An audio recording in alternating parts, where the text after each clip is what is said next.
ಎಲ್ರಿಗೂ ನಮಸ್ಕಾರ and welcome back to our YouTube channel. ಊರಲ್ಲಿದ್ದೀನಿ, ವೈಶು ಮನೆಯಲ್ಲಿ ಉಪನಯನ ಇದೆ, ಹಾಗಾಗಿ ಊರಿಗೆ ಬಂದಿದ್ದೀವಿ.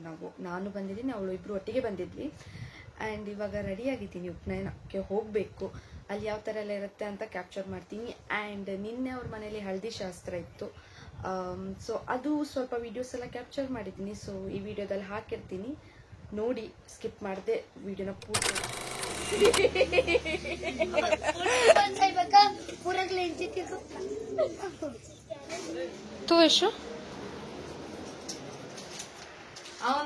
ನಾವು ಇದು ಮಾಡು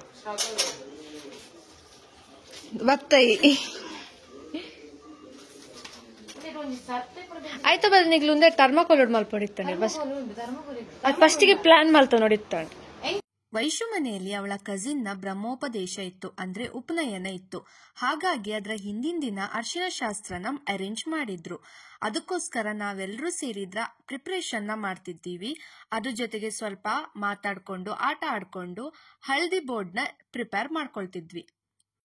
ಇವಳು ನನ್ ಕಸಿನ್ ಚಿನ್ನು ಅಂತ.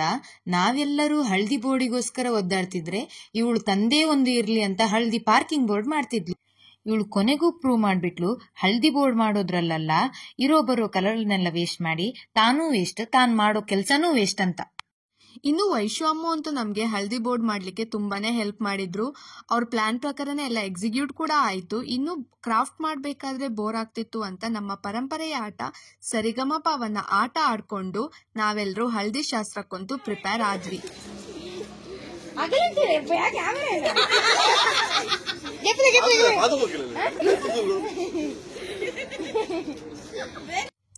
ಇನ್ನು ಡೆಕೋರೇಷನ್ ಎಲ್ಲ ಮುಗ್ದಿತ್ತು. ಹಾಗೆ ಸೂರಜಣ್ಣ ಕ್ಯಾಮರಾ ಕೂಡ ತಂದಿದ್ರು. ನಾವೆಲ್ಲ ಫೋಟೋ ತೆಗಿಲಿಕ್ಕೆ ರೆಡಿ ಆದ್ವಿ. ಆವಾಗ ಬಂದಿದ್ದೆ ನಮ್ಮ ಕ್ಯೂಟೆಸ್ಟ್ ಕಪಲ್. ಇರೋ ಬರೋ ಫೋಸಲ್ಲೆಲ್ಲ ಫೋಟೋ ತೆಕ್ಕೊಂಡ್ರು. ಹಾಗೆ ನಾವು ಕೂಡ ಫೋಟೋ ತೆಕ್ಕೊಂಡ್ವಿ. ಇನ್ನು ನೋಡ್ತಾ ಹಳದಿ ಶಾಸ್ತ್ರ ಶುರುವಾಗಿ ಹೋಯ್ತು. ಎಲ್ರೂ ಅರ್ಶಿನನ ಹಚ್ಚೋಕೆ ಶುರು ಮಾಡಿದ್ರು. ಫೋಟೋಸ್ ಅಂತೂ ಭರ್ಜರಿಯಾಗೆ ತೆಗ್ಸ್ಕೊಂಡ್ವಿ.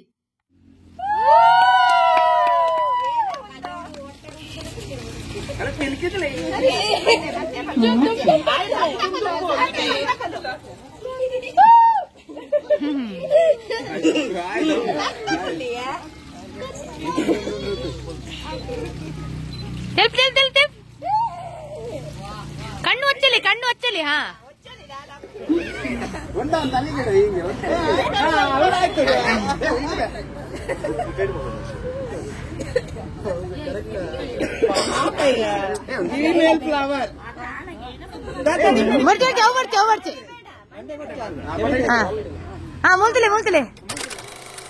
ಇನ್ನು ನೆಕ್ಸ್ಟ್ ದಿನ ಆಗೇ ಬಿಡ್ತು. ನಾನು ಮತ್ತೆ ಸೂರಜಣ್ಣ ಇಲ್ಲಿ ವೈಶುಗೋಸ್ಕರ ವೇಟ್ ಮಾಡ್ತಿದ್ವಿ. ಅವಳ ಮೇಲ್ಗಡೆ ರೆಡಿ ಆಗ್ತಿದ್ಲು. ಆಗ ವೈಶು ಅಣ್ಣ ಬಂದು ನಮ್ಗೆ ಈ ಗೋಡಂಬಿನ ಕೊಟ್ರು. ಅದನ್ನ ನಂಗೆ ಅಷ್ಟೊಂದು ತಿನ್ನಕ್ಕಾಗದೆ ಸೂರಜಣ್ಣಂಗ್ ಕೊಟ್ಟೆ. ಅವಳು ಬರೋದ್ರೊಳಗೆ ಇನ್ ಸ್ವಲ್ಪ ಫೋಟೋಸ್ ಎಲ್ಲ ತೆಕ್ಕೊಳ್ಳೋಣ ಅಂತ ಅವಳ ಕಸಿನ್ಸ್ ಎಲ್ಲ ಕೆಳಗಡೆ ಬಂದು ಫೋಟೋಸ್ ಎಲ್ಲ ತೆಕ್ಕೊಳ್ಳಿಕ್ಕೆ ಶುರು ಮಾಡಿದ್ರು. ಇನ್ನು ಇಲ್ಲಿ ವೈಶು ರೆಡಿ ಆಗ್ತಿದ್ದಾಳೆ.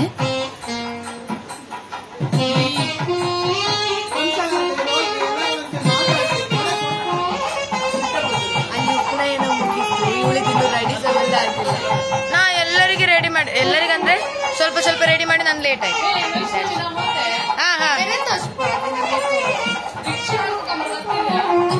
ಅವ್ರ ಹೆಸರು ಶಾಂತಿ ಅಂತ. ನಮ್ಗೆಲ್ಲರಿಗೂ ಮೇಕಪ್ ಮಾಡಿದವ್ರೆ. ತುಂಬಾ ಚೆನ್ನಾಗಿ ಮೇಕಪ್ ಮಾಡಿದ್ರು.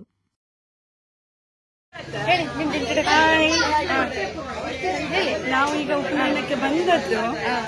ನಿಮ್ಮ ಹೆಸರು ವಾಣಿ ಅಂತ. ಬ್ರೇಕ್ಫಾಸ್ಟ್ ಮಾಡ್ರಿ? ಬ್ರೇಕ್ಫಾಸ್ಟ್ ಆಯ್ತಾ?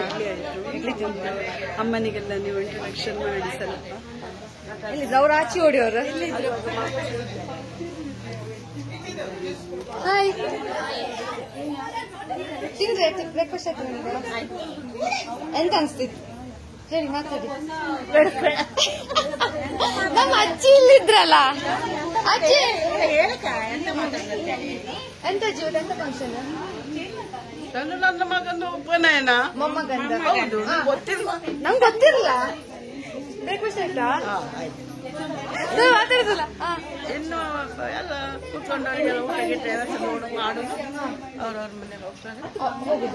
ನಮ್ಮ ಮನೆ ನಿಂತು ಹೋಗ್ತೀರ. ಮತ್ತೆ ಮಾರು ದಿವಸ ಕಾಲಕ್ಕೆ ಬರುದು.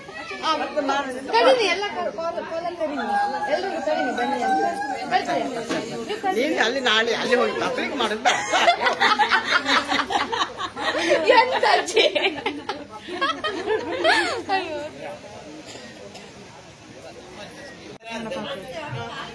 ಎಂತ ನಂದು ಮಾವನ ಮಗಂದು ಉಪನಯನ ಬ್ರಹ್ಮೋಪದೇಶ ಉಪನಯನ ಹ್ಯಾಪಿ. ಉಪನಯನ ಅಂದ್ರೆ ಕೆಲವರಿಗೆ ಗೊತ್ತಿರ್ಲಿಕ್ಕಿಲ್ಲ. ನಮ್ಮ ಹಿಂದೂ ಸಂಪ್ರದಾಯದಲ್ಲಿ ಕೆಲವೊಂದು ಸಮುದಾಯಗಳಲ್ಲಿ ಗಂಡು ಮಕ್ಕಳಿಗೆ ವಿಶೇಷವಾಗಿ ಉಪನಯನ ಅಂತ ಮಾಡ್ತಾರೆ. ಅದಕ್ಕೆ ಬ್ರಹ್ಮೋಪದೇಶ, ಮುಂಜಿ ಅಂತ ಕೂಡ ಕರೀತಾರೆ. ಇದರ ಮೂಲ ಸಂಕೇತ ಏನಂದ್ರೆ ಜನಿವಾರವನ್ನು ಧರಿಸುವುದು. ಇದನ್ನ ಧರಿಸುವವರ ಆಲೋಚನೆ ಮತ್ತು ಮಾತು ಶುದ್ಧವಾಗಿರ್ಬೇಕು. ಹಿರಿಯರಿಗೆ, ಹೆತ್ತವರಿಗೆ ಸಲ್ಲಬೇಕಾದ ಋಣವನ್ನ ನೆನಪಲ್ಲಿಟ್ಕೊಳ್ಬೇಕು. ಇವರ ಮಾತು, ಕ್ರಿಯೆ, ಚಿಂತನೆ ಈ 3 ಚಟುವಟಿಕೆ ಒಂದಾಗಿರ್ಬೇಕು. ಇವರು ಸತ್ಯವಂತರಾಗಿರ್ಬೇಕು ಮತ್ತು ನೇರವಂತರಾಗಿರ್ಬೇಕು ಅನ್ನೋದನ್ನ ಈ ಒಂದು ದಾರವು ನೆನಪಿಸ್ತದೆ. ಇನ್ನು ಉಪನಯನ ಆಗ್ತಿರುವಂತ ಹುಡುಗನ ವಟು ಅಂತ ಕರೀತಾರೆ. ಈ ದಿನ ಅಗ್ನಿದೇವರನ್ನ ಸಾಕ್ಷಿಯಾಗಿಡ್ಕೊಂಡು ಗಾಯತ್ರಿ ಮಂತ್ರವನ್ನ ಹುಡುಗನಿಗೆ ಹೇಳ್ಕೊಡ್ತಾರೆ. ಗಾಯತ್ರಿ ಮಂತ್ರ ತುಂಬಾ ಪವರ್ಫುಲ್ ಆಗಿರೋದು ಅನ್ನೋದು ಎಲ್ರಿಗೂ ಗೊತ್ತುಂಟು. ಉಪನಯನದ ಸಮಯದಲ್ಲಿ ಕೆಲವೊಂದು ಆಚರಣೆಗಳಿರುತ್ತೆ. ದೇವರ ಸಮಾರಾಧನೆ ಅಂದ್ರೆ ಕುಲದೇವರಿಗೆ ಪೂಜೆ ಮಾಡಿ ಹಬ್ಬದೂಟನ ತಯಾರಿಸೋದು. ಹೂವಿಲ್ಯ ಅಂದ್ರೆ ಮದ್ವೆಯಾದಂತ ಹೆಂಗಸರಿಗೆ ವಟುವಿನ ತಾಯಿ ಪವಿತ್ರವಾದ ವಸ್ತುಗಳನ್ನ ನೀಡೋದು. ನಾಂದಿ ಅಂದ್ರೆ ಪೂರ್ವಜರ ಆಶೀರ್ವಾದವನ್ನ ಪಡೆಯೋದು. ಇನ್ನು ಮಾತೃಭೋಜನ, ಕೊನೆ ಬಾರಿಗೆ ಹುಡುಗನ ತಾಯಿ ಅವನಿಗೆ ಊಟ ಬಡಿಸೋದು ಮತ್ತು ಇಬ್ರು ಒಂದೇ ತಟ್ಟೆಯಲ್ಲಿ ಊಟ ಮಾಡೋದು. ಭಿಕ್ಷೆ, ವಟು ತನ್ನ ತಾಯಿ ಮತ್ತೆ ಬೇರೆ ಹೆಂಗಸರಿಂದ ಅಂದ್ರೆ ವಿವಾಹಿತ ಮಹಿಳೆಯರಿಂದ ಭವತಿ ಭಿಕ್ಷಾನ್ ದೇವಿ ಅಂತ ಅವ್ರ ಹತ್ರ ಭಿಕ್ಷೆನ ಕೇಳೋದು. ಕೊನೆಯದಾಗಿ ಅಭಿವಾದಯ ನಮಸ್ಕಾರ ಅಂದ್ರೆ ಹುಡುಗನು ತನ್ನ ಹಿರಿಯರಿಂದ ಆಶೀರ್ವಾದನ ಪಡ್ಕೊಳ್ಳೋದು. ಇಷ್ಟೆಲ್ಲ ಆಚರಣೆಗಳ ಮಧ್ಯೆ ಇಲ್ಲಿ ನಡೀತಿರೋದು ವಟುವಿನ ತಾಯಿ ಮನೆಯವರಿಗೆ ಅಂದ್ರೆ ಯಾರಿಗೆ ಉಪನಯನ ಆಗ್ತಿರುತ್ತೋ ಆ ಹುಡುಗನ ತಾಯಿ ಮನೆಯವರಿಗೆ ಮರ್ಯಾದಿನ ಕೊಟ್ಟು ಅವರನ್ನ ಸ್ವಾಗತಿಸಿಕೊಳ್ತಿರೋದು. ಇದಾದ್ಮೇಲೆ ಹುಡುಗನ ತಾಯಿ ತನ್ನ ಅಣ್ಣ ಅಥವಾ ತಮ್ಮನ ಕಾಲನ್ನ ತೊಳೆದು ಅವರನ್ನ ವೆಲ್ಕಮ್ ಮಾಡ್ಕೊಳ್ತಾರೆ. ಈ ಒಂದು ಫಂಕ್ಷನ್ ನಲ್ಲಿ ಹುಡುಗನ ಸೋದರ ಮಾವ ಅಕ್ಕಿ ಚೀಲವನ್ನ ಎತ್ಕೊಳ್ಳೋದು ಒಂದು ಸಂಪ್ರದಾಯ. ಇದರ ಹಿಂದಿನ ಕಾರಣ ಏನು ಅಂತಂದ್ರೆ ಪವಿತ್ರವಾದ ಜ್ಞಾನವನ್ನ ಪಡ್ಕೊಳ್ಳಿಕ್ಕೆ ಆ ಹುಡುಗ ಅರ್ಹತೆ ಇದ್ದಾನೋ ಇಲ್ವೋ ಅಂತ ಪರೀಕ್ಷಿಸೋದು. ಅಕ್ಕಿ ಚೀಲವನ್ನ ಎತ್ತುದ್ರ ಮೂಲಕ ಸೋದರ ಮಾವ ಜ್ಞಾನದ ಭಾರವನ್ನ ಸ್ವೀಕರಿಸಲಿಕ್ಕೆ ಹುಡುಗನು ಅರ್ಹನೆ ಎಂದು ಸಾಂಕೇತಿಕವಾಗಿ ಪರಿಶೀಲಿಸೋದು. ಬೇರೆ ರೀತಿಲಿ ಹೇಳ್ಬೇಕಂತಂದ್ರೆ ಪವಿತ್ರವಾದ ಜ್ಞಾನವನ್ನ ಪಡ್ಕೊಳ್ಳೋದಾಗ್ಲಿ ಅಥವಾ ಅದನ್ನ ಕಾಪಾಡ್ಕೊಳ್ಳೋದು, ಈ ಜವಾಬ್ದಾರಿಯನ್ನ ಹೊರಲಿಕ್ಕೆ ಆ ಹುಡುಗ ಸಿದ್ಧನಿದ್ದಾನೋ ಇಲ್ವೋ ಅಂತ ಸೋದರ ಮಾವ ಖಾತ್ರಿ ಪಡಿಸ್ಕೊಳ್ತಾರೆ. ಇನ್ನು ಸೋದರ ಮಾವ ಏನಾದ್ರೂ ಅಕ್ಕಿ ಚೀಲವನ್ನ ಈಸಿಯಾಗಿ ಎತ್ಕೊಳ್ಳಿಕ್ಕೆ ಸಾಧ್ಯವಾದ್ರೆ ಹುಡುಗ ಆ ಜ್ಞಾನವನ್ನ ಸ್ವೀಕರಿಸಲಿಕ್ಕೆ ಸಿದ್ಧನಾಗಿರ್ತಾನೆ ಅಂತ ನಂಬಲಾಗಿದೆ. ಈ ಒಂದು ಪ್ರಾಕ್ಟೀಸ್ ಬೇರೆ ಬೇರೆ ಪ್ಲೇಸ್ ಅಲ್ಲಿ ಚೇಂಜಸ್ ಆಗಿರ್ಬೋದು. ಆದ್ರೆ ಬ್ರಹ್ಮೋಪದೇಶ ಅಂತ ಬಂದಾಗ ಅದರ ಸಂಪ್ರದಾಯದ ಆಸಕ್ತಿದಾಯಕ ಅಂಶವಾಗಿ ಇದಂತೂ ಖಂಡಿತ ಉಳಿದಿದೆ.